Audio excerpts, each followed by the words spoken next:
Hello friends, welcome to my channel let us change the future. Friends, पिछले video में हमने लिंग कितने प्रकार के होते हैं, 2 प्रकार के ये पढ़ा था। उसके बाद पुल्लिंग कौन कौन से होते हैं, प्राणीवाचक अप्राणीवाचक, दोनों के बारे में हमने डिटेल से पढ़ा था। आज के इस वीडियो में हम इससे आगे का दूसरा लिंग का प्रकार स्त्रीलिंग के बारे में पढ़ेंगे।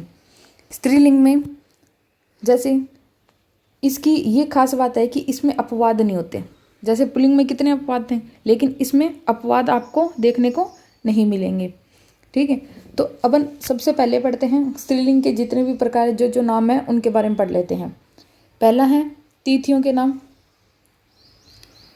तिथियों के नाम प्रथमा, द्वितीया, एकादशी, अमावस्या, पूर्णिमा, ये जितनी भी तिथि होती है ना, ये सारी किस में आती हैं, स्त्रीलिंग में। दूसरा, भाषाओं के नाम। हिंदी, अंग्रेजी, जितनी भी भाषाएं हैं ये सारी किस में आती हैं, स्त्रीलिंग में। लिपियों के नाम। देवनागरी लिपि, रोमन, गुरुमुखी, अरबी, फारसी, जितनी भी लिपियां थी ये सब किस में आती हैं, स्त्रीलिंग में। चौथा, बोलियों के नाम।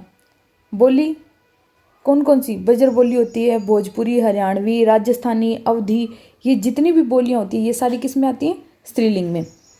नदियों के नाम। नदियों के नाम से आपको पता चला गंगा, गोदावरी, ये सारे स्त्रीलिंग नाम हैं। व्यास, ब्रह्मपुत्र, इसमें ये ध्यान रखना है ये व्यास और ब्रह्मपुत्र हैं, ये नाम से पुल्लिंग लग रहे हैं लेकिन ये हमारी नदियों के नाम हैं, इसलिए ये किन में आएंगे, स्त्रीलिंग में आएंगे। उसके बाद नक्षत्रों के नाम। रोहिणी, अश्विनी, भरणी, रोहिणी नक्षत्र में ये जितने भी नक्षत्र होते हैं सारे स्त्रीलिंग में। देवी, देवी के नाम किस में आएंगे, स्त्रीलिंग में। दुर्गा, रमा, जितनी भी हमारी देवियां हैं इन सब के नाम किस में आएंगे, स्त्रीलिंग में। महिलाओं के नाम, ये तो आपको पता ही है कि महिलाओं के नाम हमेशा स्त्रीलिंग में आने हैं। उसके बाद लताओं के नाम। अमरबेल, जितनी भी लता होती हैं, मालती, तोरई की लता, यानी जितनी भी ये बेलें होती है, तोरई की बेल, अमरबेल, जितनी भी बेल हैं ये सारी किस में आती हैं, स्त्रीलिंग में। उसके बाद स्त्रीलिंग के लिए कौन कौन से प्रत्यय होते हैं, आ, आई, आइन, आनी, आवट, आहट, ये इस प्रकार के जितने भी प्रत्यय लगे होते हैं जिन शब्दों के पीछे वो सारे स्त्रीलिंग में आते हैं। जैसे ये ऊपर अपने जैसे तिथियों के नाम पढ़े थे, प्रथमा, द्वितीया, इनमें कौन सा प्रत्यय लग रहा है, आ प्रत्यय, यानी आ प्रत्यय जिसमें आया वो किस में आया, स्त्रीलिंग में आ गया। ऐसे ही छात्रा, मिठाई, ठकुराइन, नौकरानी, जैसे आ का छात्रा, आई का मिठाई, आइन का ठकुराइन, तो इन प्रत्ययों से बने जितने भी शब्द होते हैं वो सारे किस में आते हैं, स्त्रीलिंग में आते हैं।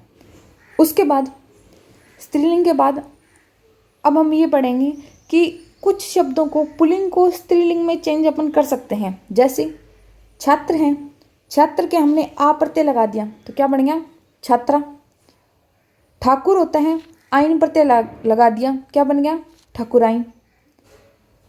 नौकर होता है, उसके आनी प्रत्यय लगा दिया, क्या बन गया, नौकरानी, नौकराइन या नौकरानी बन गया। यानी इसी प्रकार से कुछ शब्दों के आगे कुछ प्रत्यय लगाने से वो पुल्लिंग में स्त्रीलिंग में बदल जाते हैं। लेकिन कुछ शब्द ऐसे होते हैं जिनके प्रत्यय लगाने पे वो दूसरे शब्दों में नहीं बदलते। वो कौन से होते हैं, आइए देखते हैं। ये देखिए, ये भिन्न रूप वाले कुछ शब्द हैं। जैसे कवि हैं, कवि का स्त्रीलिंग क्या होता है, कवित्री। इस शब्द को थोड़ा ध्यान से देखना, ये शब्द आता है, एक तो शब्द शुद्धि में भी आता है, ये की मात्रा बड़ी, त्रय की मात्रा छोटी, इस हिसाब से ये देख के एक तो शब्द शुद्धि में भी आता है और एक ये पुल्लिंग स्त्रीलिंग यानी लिंग वाले पर्सन में भी ये आता है। ये एक तो ये वाला, एक विद्वान का विदुषी, यानी ये दोनों तो बहुत ज़्यादा इंपॉर्टेंट है, इनको तो आप अच्छे से याद कर ही लेना इनको। फिर इसके बाद वीर का वीरांगना, मर्द का औरत, साधु का साध्वी, दुल्हा का दुल्हन, नर नारी, बैल गाय, राजा रानी, पुरुष स्त्री, भाई या भाभी के साथ बहन, बादशाह बेगम, युवक का युवती, ससुर का सास। यानी ये ऐसे शब्द हैं जो इन शब्दों के पीछे प्रत्यय लगाने से ये स्त्रीलिंग में नहीं बदलते हैं, तो इन शब्दों को आप स्पेशल थोड़ा ध्यान में रखें। अब इसके बाद हम देखते हैं कि कुछ शब्दों के बारे में कुछ अलग विशेषता होती हैं कि हिंदी में ये कुछ और लिंग में आते हैं और जब इनको संस्कृत में पढ़ा जाता है तो ये किसी और लिंग में आते हैं। कुछ एक बच्चों की रीट में हिंदी के साथ संस्कृत भी होती है, तो उनके गलती ना हो इस वजह से थोड़ा ये ध्यान रखने वाली बात है कि कुछ शब्द हिंदी से संस्कृत में आने पे इनका लिंग बदल जाता है, तो इन शब्दों को आप स्पेशल थोड़ा ध्यान से पढ़ें। जैसे ये शब्द है तारा,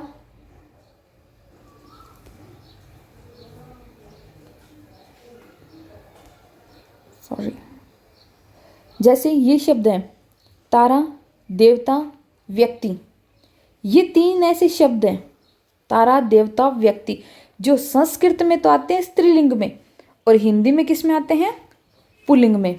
तो इन शब्दों को आप जरूर ध्यान दें। कौन कौन से शब्द हैं? तारा, देवता, व्यक्ति। ठीक है। इसके बाद कुछ और बातें, जैसे ये शब्द हैं आत्मा, बूंद, देह, बहु। ये चार शब्द ऐसे हैं जो संस्कृत में पुल्लिंग में आते हैं और हिंदी में स्त्रीलिंग में। दो बातें ध्यान रखनी है। क्या?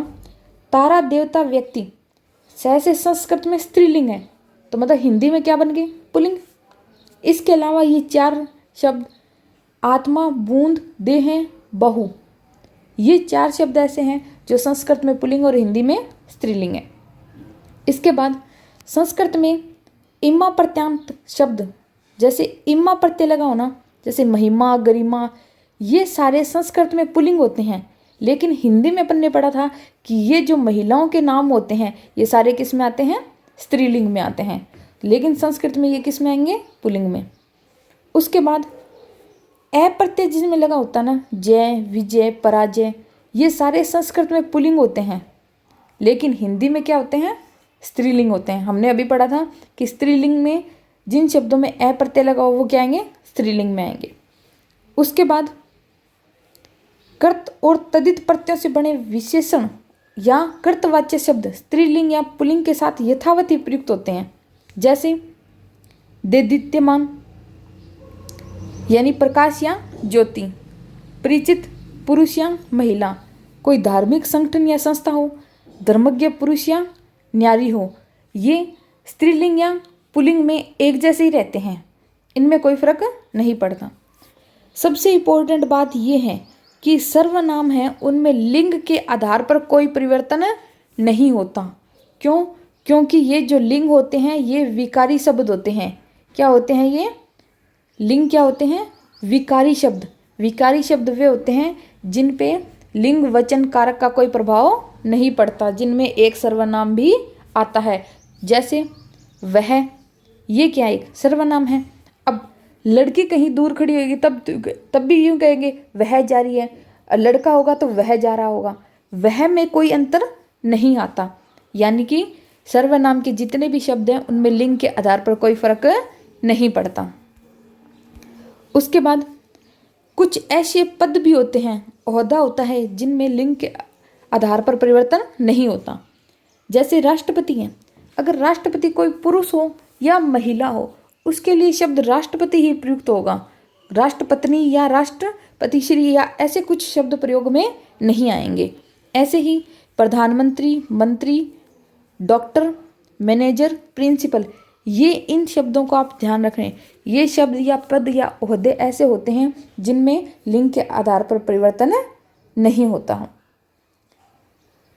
इसके बाद इनका एक शॉर्ट तरीका जो मैंने आपको बताया था कि इनको एक शॉर्ट में अलग से अपन पेज पे लिखेंगे ताकि उससे अपने कोई कन्फ्यूजन ना हो। अब सारा जो पीछे का अपना रिवीजन है हम वो करेंगे। ये देखिए, अब पुल्लिंग में हमने क्या पढ़ा था? पर्वत, महीने, दिन या वार, देश, ग्रह, धातु, वृक्ष, अनाज, इनके नाम पढ़े थे, या फिर ये जो त्रिखनिज थे इनके नाम पढ़े थे। प्रत्यय कौन कौन से थे? आपा, आओ, आवा, ये सारे प्रत्यय जिनके पीछे आएंगे वो क्या थे? पुल्लिंग थे।